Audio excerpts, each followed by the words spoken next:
지난 수요일에는 우리의 피난처와 힘이신 하나님께서 우리 성도들과 함께 계심으로 우리가 요동하지 않고 두려워하지 않을 수 있다는 말씀을 전했습니다.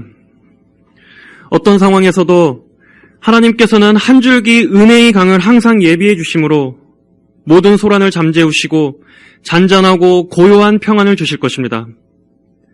그리고 어둠 뒤에 밝아오른 새벽같이 결국엔 하나님께서 우리들을 도와주시리라는 약속의 말씀을 지난 수요일에 함께 살펴보았습니다. 오늘은 이 시편 42편의 말씀으로 하나님을 향한 갈망, 하나님을 향한 갈망이라는 제목으로 하나님의 말씀을 전하겠습니다.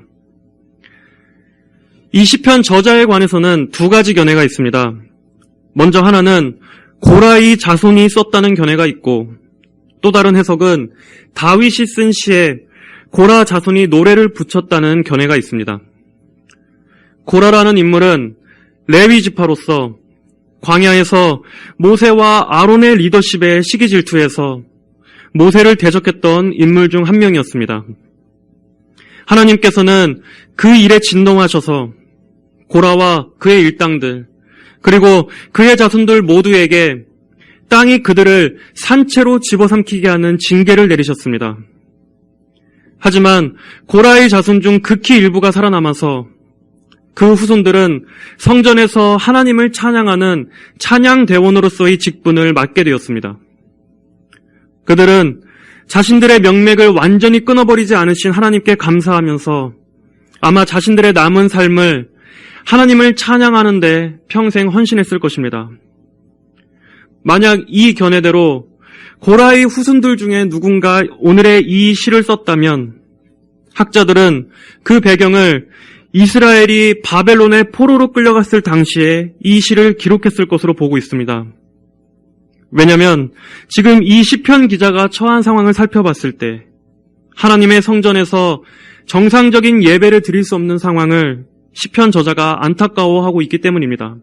예를 들면 오늘 본문의 2절과 4절의 말씀 같은 경우를 통해서 우리는 추론해 볼 수 있습니다. 하지만 또 다른 견해로 만약 다윗이 이 시를 쓴 것이라면 다윗 역시 자식인 압살롬의 반역으로 인해서 그가 도망자의 신세가 되었을 때 그 역시 성전에서 예배를 드릴 수가 없는 상황이었으므로 아마 이 시는 다윗이 쓴 게 아니었을까 하는 주장도 있습니다.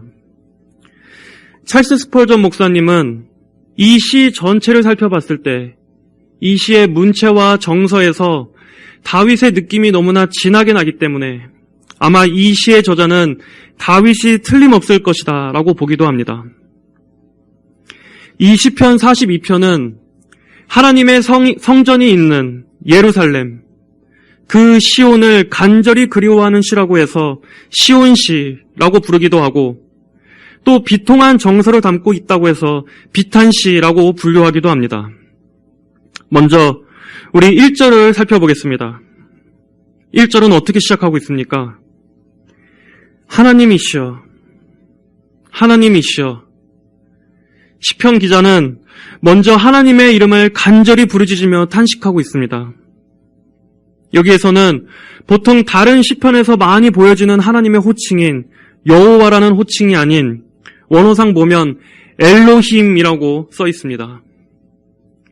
여호와라는 호칭이 하나님의 백성들에 대한 하나님의 신실하심을 강조하는 이름이라면 엘로힘은 전능하신 하나님, 하나님의 강하신 권능을 특별히 강조하는 이름입니다. 전능하신 하나님이시여. 그만큼 지금 이 시편 기자는 하나님의 전능하심에 기대해야 할 만큼 긴박하고 절박한 심정으로 하나님을 찾고 있는 것입니다. 왜냐하면 그는 지금 내적으로나 외적으로나 이 전능하신 하나님의 절대적인 도우심이 간절히 필요한 상황이었기 때문이었습니다. 그는 이렇게 기도하고 있습니다. 하나님이시여, 사슴이 시냇물을 찾기에 갈급하듯이 내 영혼이 주님을 찾기에 갈급합니다. 먼저 그의 내적인 영혼은 지금 어떤 상황에 처해 있습니까? 그의 영혼이 하나님을 찾기 위해 간절히 부르짖고 있습니다. 그는 하나님의 부재에 대해서 마치 목이 타는 듯한 극심한 갈증에 비유할 정도로 하나님을 간절히 원하고 있습니다. 굶주림보다 더 참기 어려운 것은 목마름입니다. 사람이 일정 기간 동안은 밥은 안 먹어도 살 수 있지만 물이 없다면 사람은 생존할 수가 없습니다. 그래서 종종 성경에서는 하나님이 없는 상황을 가뭄, 갈증에 빗대어서 말하기도 합니다.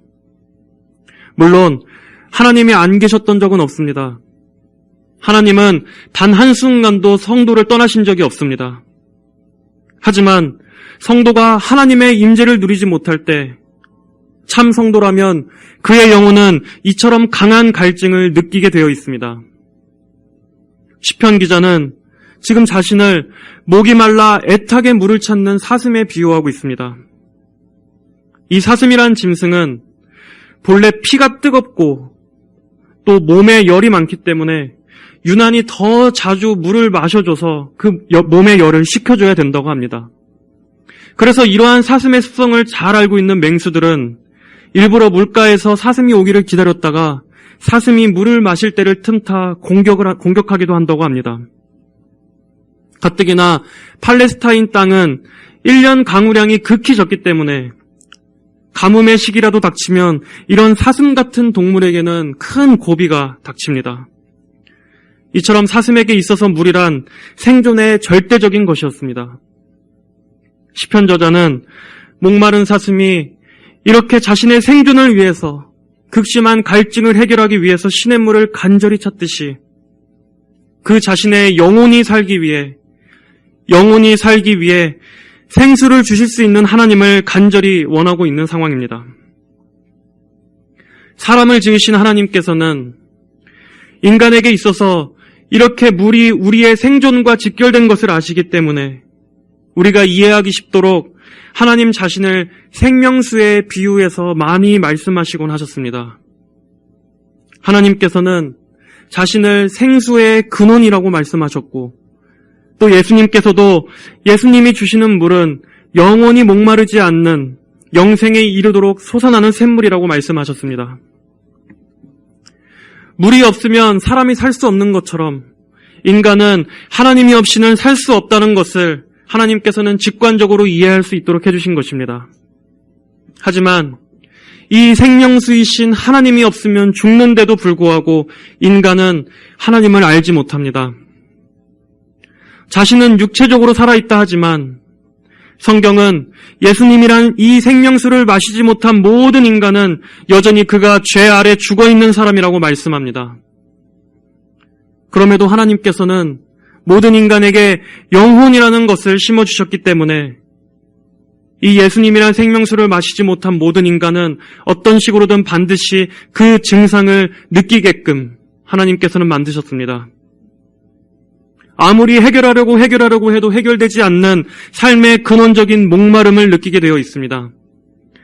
때로는 그것이 탐심과 탐욕으로서 나타나기도 합니다.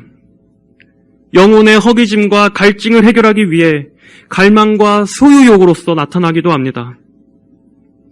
이렇게 인간은 근본적으로 항상 무언가를 간절히 갈망하는 존재이고 무언가 해소되지 않는 목마름을 느끼는 존재이며 그 영혼의 근원적인 외로움을 느끼며 살아갈 수밖에 없는 존재입니다. 이것은 인간에게 있어서 진정으로 필요한 예수님께서 주시는 생명수 외에는 결코 해결되지 않는 갈증입니다.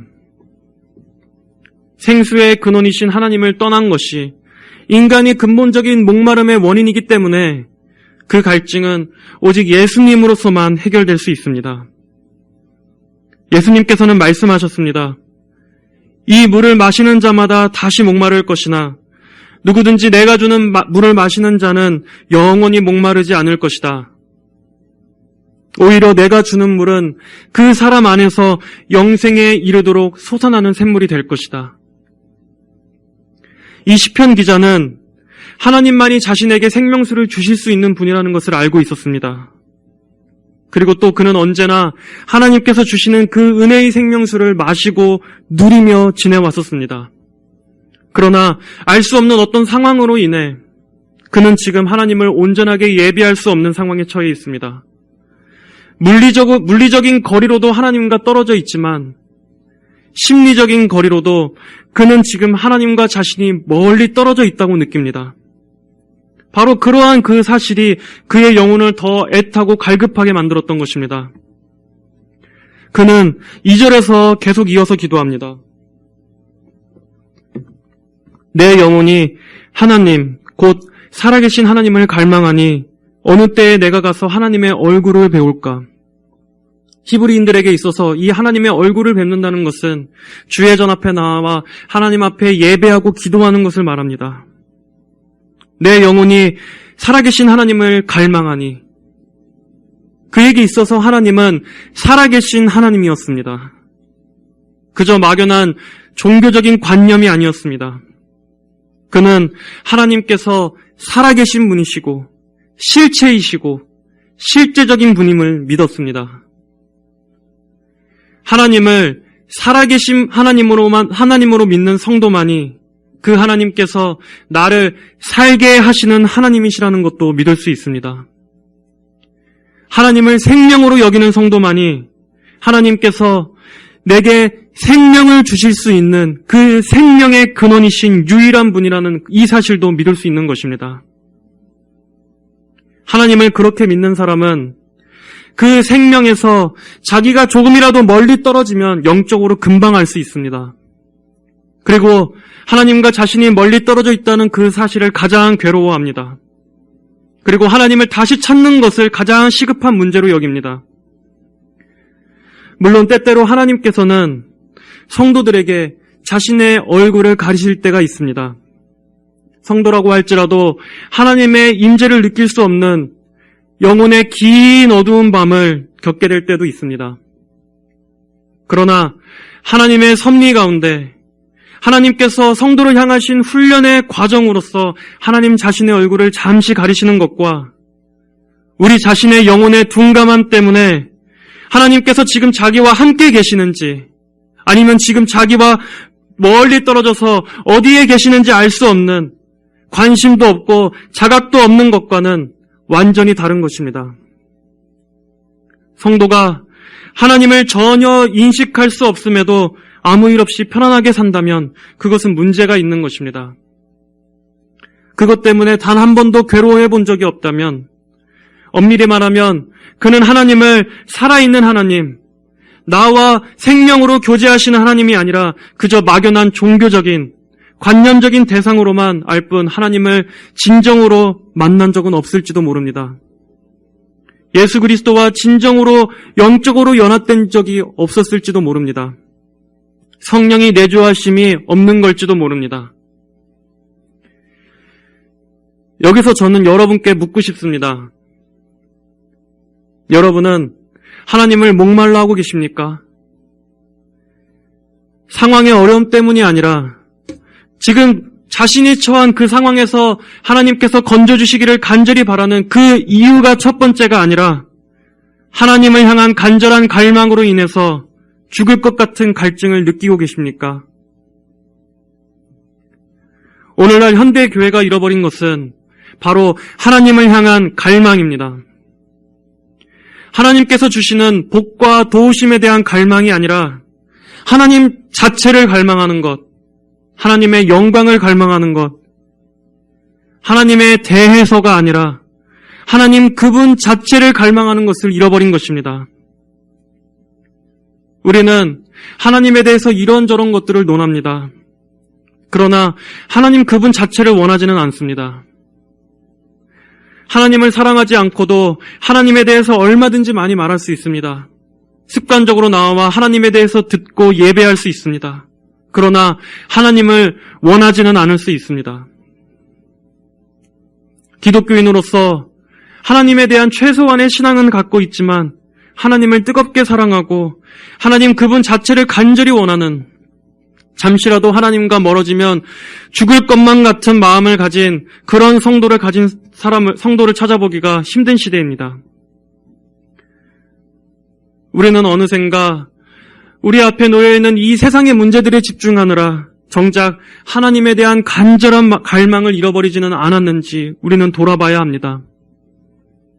하나님에 대한 순수하고 뜨거웠던 사랑이 어느샌가 식어버렸음에도 불구하고 그저 내가 안전한 울타리 안에 있다는 이 사실 하나에 만족하고 있지는 않았는지 우리 자신의 믿음을 돌아봐야 합니다.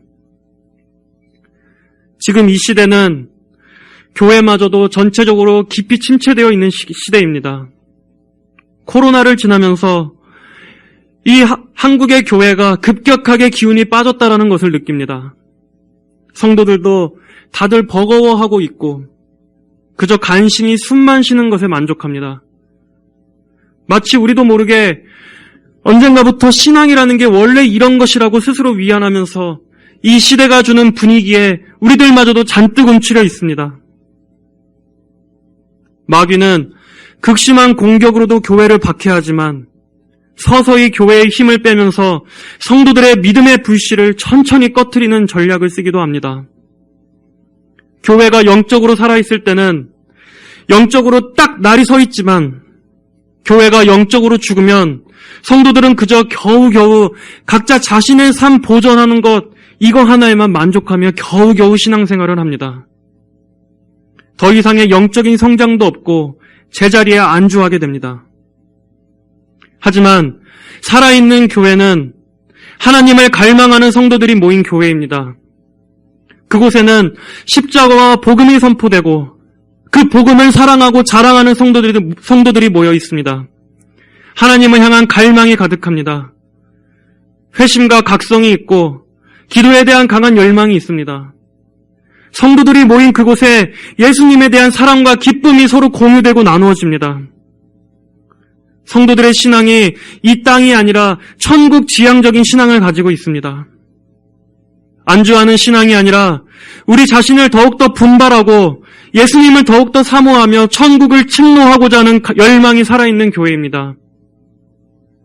우리는 이 땅의 현실에 찌들어 사느라 어느샌가 우리 안에 하나님을 더 알고자 하는 목마름, 하나님을 생각할 때마다 가슴이 터질 것 같은 이 벅참을 잃어버리지는 않았는지 생각해 봐야 합니다.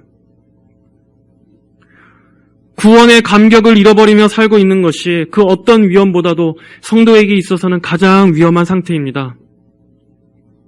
우리는 하나님 앞에서 흐리멍텅해지면 안 됩니다. 영적으로 빠릿빠릿하게 깨어있고자 이 영적인 긴장감이 항상 있어야 합니다. 그저 우리 뜨거운 감정만을 회복합시다. 이것이 아닙니다. 이 회복은 오직 하나님을 아는 데서 옵니다.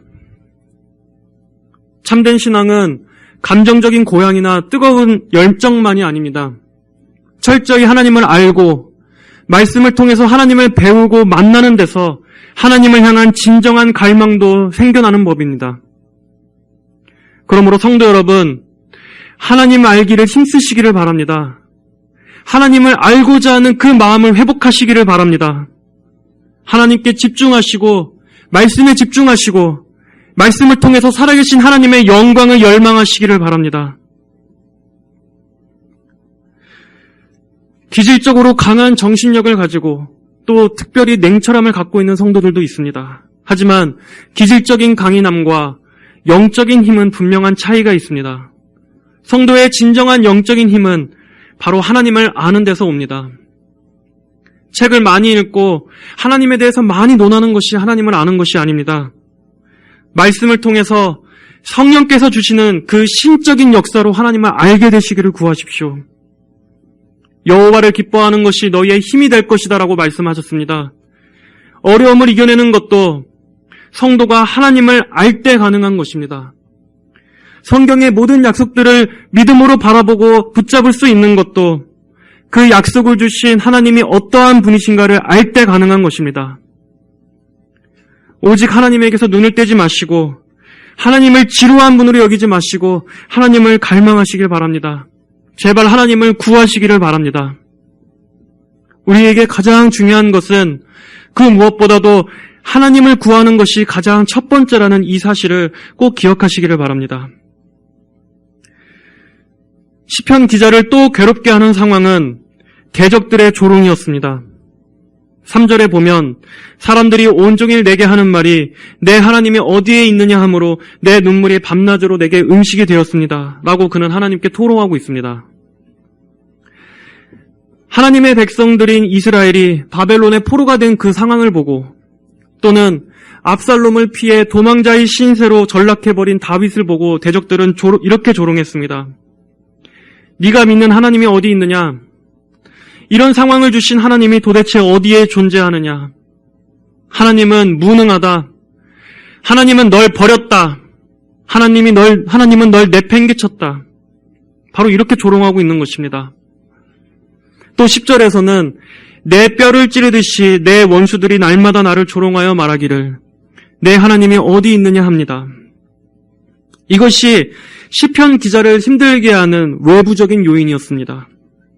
대적들은 뼈를 찌르듯이 날카롭게 그의 마음을 고통스럽게 했습니다. 개역개정에서는 내 뼈를 찌르는 칼같이 대적들이 비방한다고 번역하고 있습니다. 내 뼈를 찌르는 칼같이. 뼈가 우리의 믿음이라면 칼은 마귀의 공격입니다. 항상 어떤 상황의 어려움은 마귀의 영적인 공격을 동반한다는 사실을 성도 여러분들은 기억하셔야 합니다. 마귀는 항상 그럴 때를 틈타서 우리의 믿음을 시험합니다. 우리는 시험의 때 자칫 마귀의 공격에 의해서 넘어지지 않도록 유의해야 합니다. 비록 그 문제로 인해서 우리가 내적으로는 힘들다 할지라도 항상 그럴 때 동시에 외적인 공격이 있을 수 있다는 것을 항상 경계하고 있어야 합니다. 극심한 시험이 오면 마귀가 조금만 발을 걸어 넘어뜨려도 쉽게 넘어질 수 있습니다.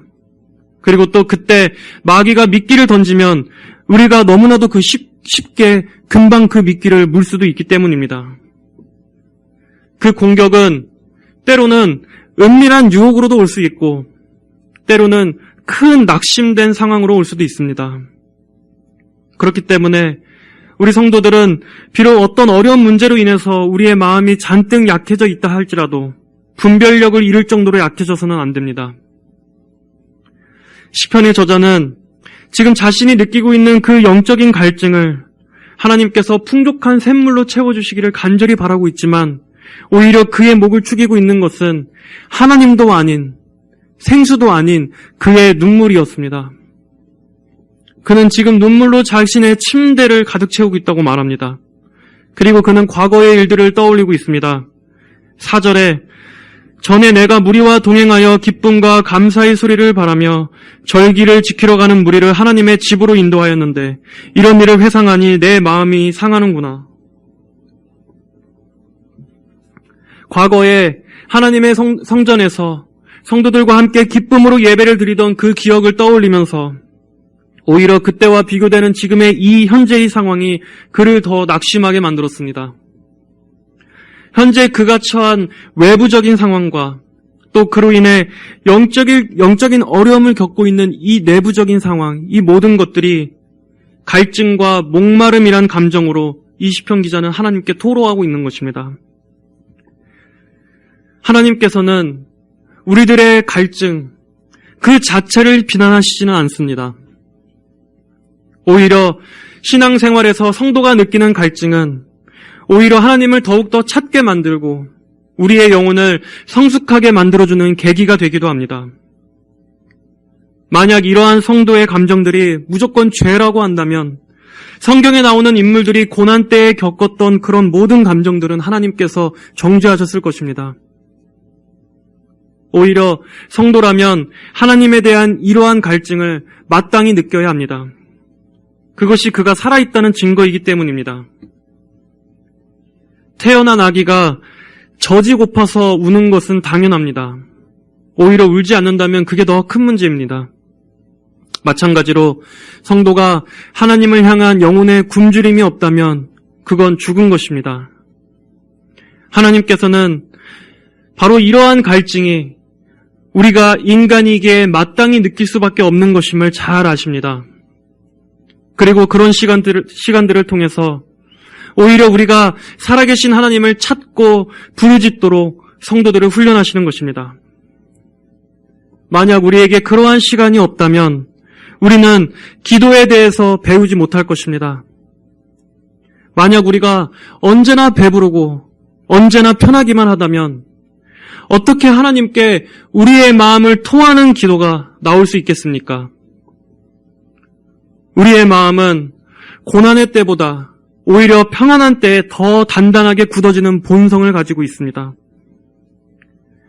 우리는 너무나 고집스럽고 제멋대로라서 우리의 삶이 편하면 오히려 하나님에 대한 간절함이 사라지고 기도의 의무를 내팽개치는 아주 못된 본성이 있습니다.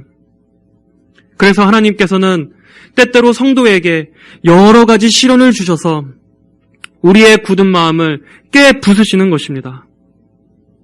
때로는 그것이 망치라 할지라도 그래야 우리가 하나님 앞으로 나와 무릎을 꿇기 때문에, 그래야 우리가 기도의 자리에 무릎을 꿇기 때문에 우리를 그 자리로 꿇어 앉히시려고, 도무지 웬만해서는 터지지 않는 우리의 눈물을 하나님 앞에 터지게 하시려고, 우리의 이 가난하지 못한 굳은 마음을 하나님 앞에 상하게 하시려고 하나님께서는 성도의 마음을 찢으실 때가 있습니다. 그래서 다시 싸매주시는 하나님을 만나고 그 경험을 통해서 우리가 하나님을 인격적으로 배우게 하시기 위함입니다. 그렇기 때문에 우리는 하나님께서 허용하시는 모든 상황을 통해서 배울 수 있습니다. 그 어떤 상황 속에서도 하나님의 선하심을 발견할 수 있습니다. 자녀들에게만 겪게 하시는 그 특별하신 상황을 우리가 유익으로 삼을 수 있는 것입니다.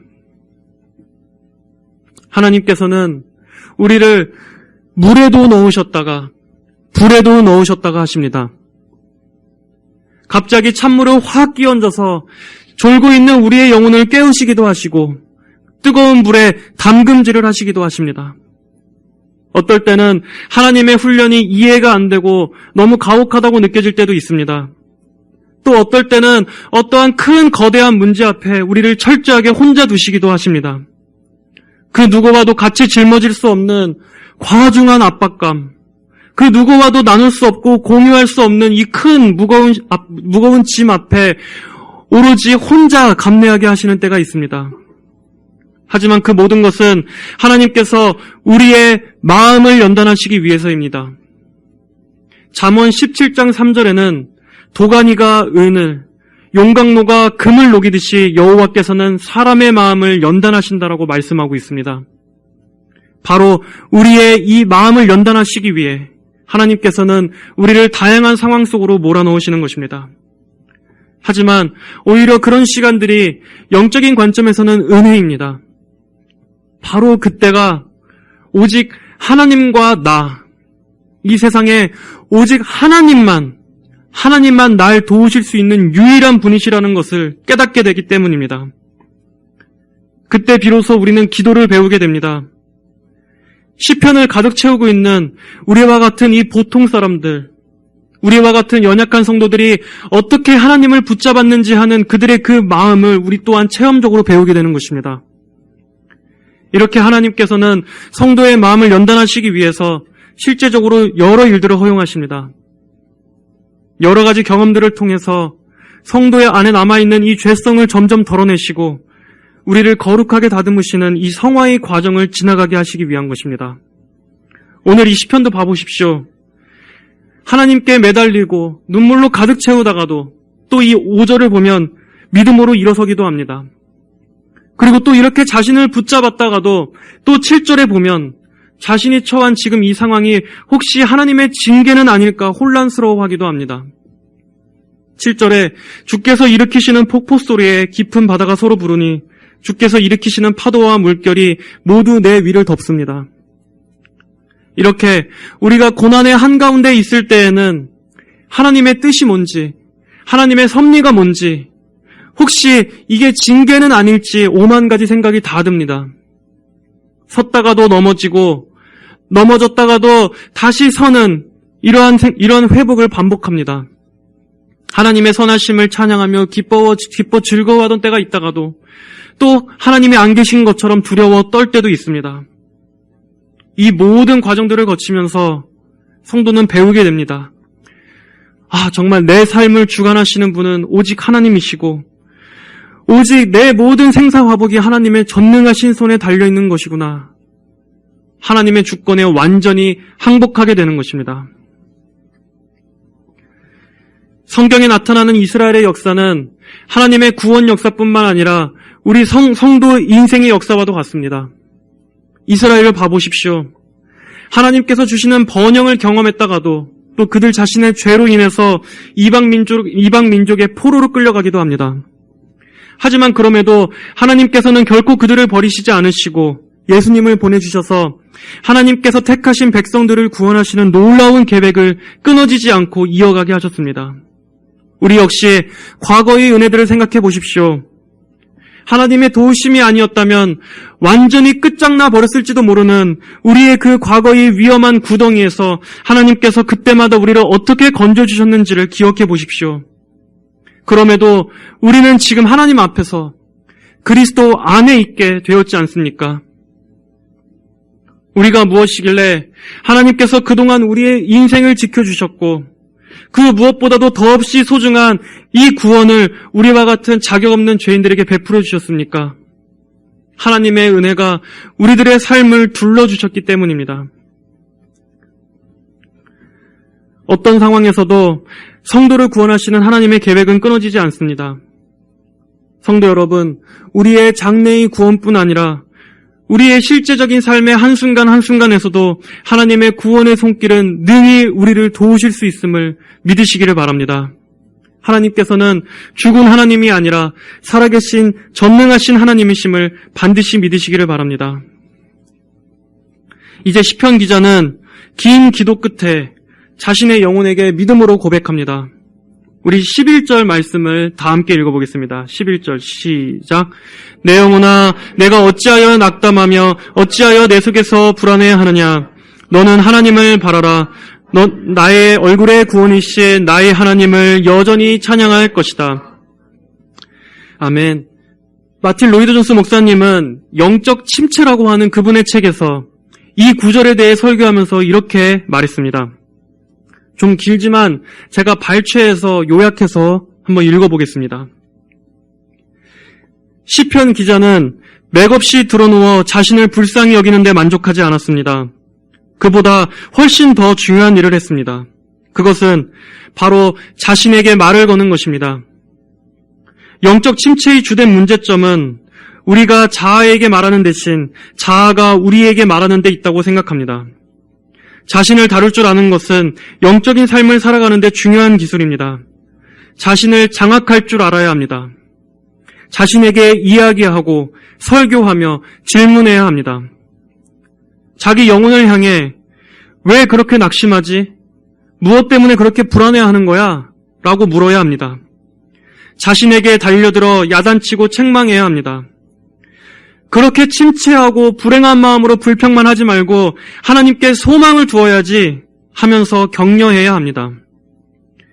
계속 하나님을 상기시켜야 합니다. 하나님이 누구시며 무슨 일을 하셨는지, 무엇을 하기로 맹세하셨는지 일깨워야 합니다. 여러분, 자아의 말을 듣지 마십시오. 자아에게 덤벼드십시오. 자아에게 말하십시오. 자아를 책망하십시오. 마귀는 우리를 침체시키기 위해 우리의 자아를 장악하고 활용합니다. 그럴 때 우리는 시편 기자처럼 벌떡 일어나 말해야 합니다. 내 영혼아, 내가 어찌하여 낙심하며 어찌하여 내 속에서 불안해하는가. 더 이상 그러지 말라고 하십시오. 너는 하나님께 소망을 두라고, 그 얼굴에 도우심으로 말미암아 찬송하라고, 내 얼굴에 화색을 주시는 내 하나님을 찬송하라고 하십시오. 저 역시 이것이 가장 좋은 해결책이라고 생각합니다. 우리는 우리의 마음이 주는 생각에 끌려다닐 것이 아니라 벌떡 일어나 우리의 자아에게 믿음으로 소리쳐야 합니다. 우리를 바라보는 것이 아니라 우리 마음의 소리에 귀를 기울일 것이 아니라 살아계신 하나님, 전능하신 하나님의 능력을 바라봐야 합니다. 그 전능하신 하나님께서 하시는 말씀을 들어야 합니다. 그분이 하시는 말씀을 통해 우리 자아에게 외쳐야 합니다. 여러분이 지금 바라보고 있는 것은 무엇입니까? 여러분은 지금 자아가 하는 소리를 듣고 계십니까? 아니면 말씀을 통해서 오히려 여러분의 자아에게 믿음으로 선포하고 있습니까? 어떤 상황에서도 우리의 시선을 하나님께로 향한다면 우리는 주저앉아 현 상황에 절망하지 않고 그 하나님으로 인해서 그 상황에서 벗어날 수 있을 것입니다. 마지막으로 고린도서 4장 18절부터 10절은 이렇게 말씀하고 있습니다. 우리는 사방에서 억눌림을 당해도 짓눌리지 않고 답답한 일을 당해도 낙심하지 않으며 박해를 받아도 버림을 당하지 않고 넘어뜨림을 당해도 망하지 않는다. 우리가 항상 예수님의 죽으심을 우리 몸에 지니고 다니는 것은 예수님의 생명이 또한 우리 몸에 나타나게 하려는 것이다. 우리 산자들이 항상 예수님을 위하여 죽음에 넘겨지는 것은 예수님의 생명이 또한 우리 죽을 육체 안에 나타나게 하려는 것이다. 예수님의 부활이 의미하는 것은 예수님께서 죽음의 권세를 이기셨던 것처럼 성도 역시 죽음에 지지 않고 영생을 누리게 될 것을 약속해 주신 것입니다. 우리가 이 장래의 소망을 바라보고 부활의 주님을 기억한다면, 그리고 그 하나님께서 오늘도 살아계셔서 우리와 함께 계시는 그 하나님이심을 믿는다면 우리는 어떠한 상황에서도 변함없이 찬송할 이유가 될 것입니다. 언제나 극심한 시험의 때에도 항상 건지시고 때에 따라 도우시는 하나님을 경험하며 이 부활의 능력을 우리의 삶에서도 간접적으로 맛볼 수 있게 되시기를 바랍니다. 성도 여러분, 하나님을 바라보십시오. 하나님을 갈망하십시오. 여러분의 마음이 늘 하나님으로 가득 채워지시기를 간절히 바라십시오. 성도의 진정한 시냇물, 진정한 생수는 오직 하나님께서만 주실 수 있습니다. 한 주간도 하나님께서 이러한 평안으로 성도 여러분들을 붙잡아 주시기를 주의 이름으로 간절히 축복합니다. 기도하겠습니다. 살아계신 하나님 아버지, 감사합니다. 언제나 하나님을 간절히 갈망하는 저희들이 되게 하여 주시옵소서. 어떠한 상황 가운데에서도 하나님을 잊어버리지 않게 하여 주시고 언제나 주님의 풍성하신 사랑과 그 임재 안에서 기쁨과 소망과 믿음의 확신을 누리는 저희 모든 성도들이 다 되게 하여 주시옵소서. 감사드리며 살아계신 예수 그리스도의 이름으로 기도드립니다. 아멘.